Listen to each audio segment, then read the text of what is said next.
On our last episode of Catastrophic Garage, we found out the name and contact information for the previous owner of this bike and called him because once I lifted the cylinders off and saw that the camshafts are brand spanking new, I really needed to know if the bike had stock cams or some sort of high performance cams, because that affects the setting of the valve clearances.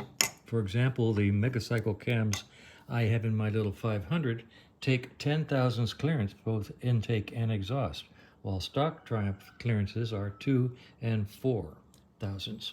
So I called the previous owner, nice fellow, gave me all kinds of information about the bike.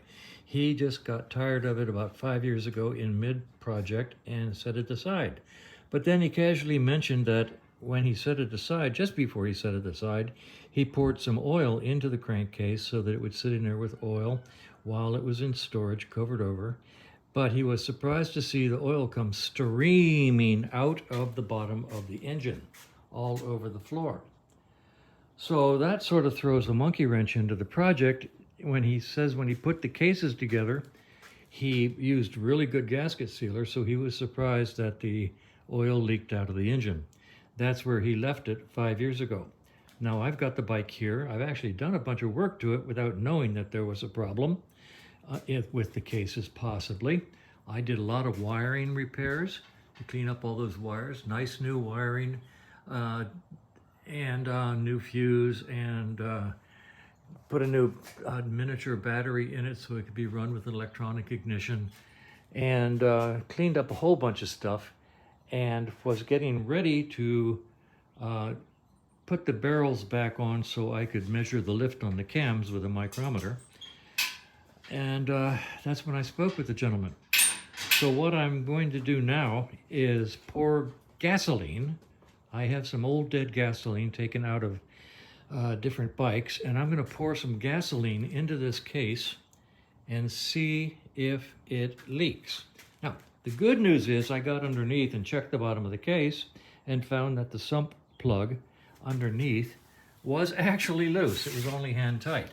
So I'm hoping that the sump plug right there in the center, that was simply loose, and that's where the gasoline or oil was leaking from. So in the middle of this experiment, I'm now going to take some old dead gasoline that I took out of other bikes. It's in here, and it is nasty looking. And what's interesting, if you watch all that crud, that some is water, some is crud, and that came out of bikes. I get a lot of bikes in here with dead gas in the gas tank, so I always throw it away. So I've poured out a little bit into about 15 ounces or so here into a container, and I'm now going to pour it into the engine and see what happens underneath. Hopefully nothing. Here we go. We're going to pour it in here very carefully.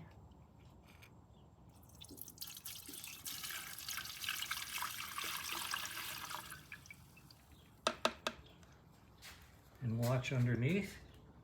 And I see a drip already. Look at that. I'm going to get some more gasoline. Let's keep this going. We're just going to pour some more in here now.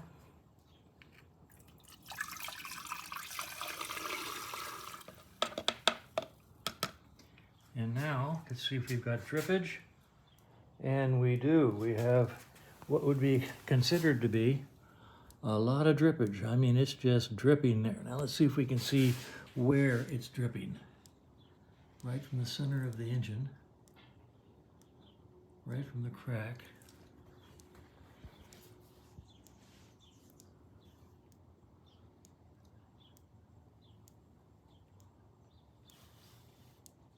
And over on this side, I think that's drainage coming across.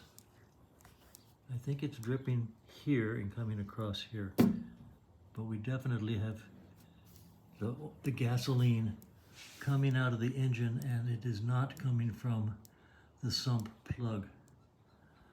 Okay, this is what would be referred to as a really bad situation. At this point in time, I believe the engine has to come out of this bike and the case is split in half and put back together with some really good sealer, because it's not going to be a simple fix. Oh my, that's sad.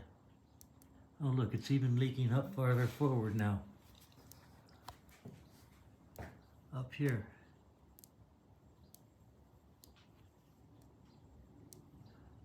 And that's uphill from the other part. Sad. Sad. Okay. Well, that seriously complicates the project. Now we have to decide what to do. Okay, that's where it stops for a while.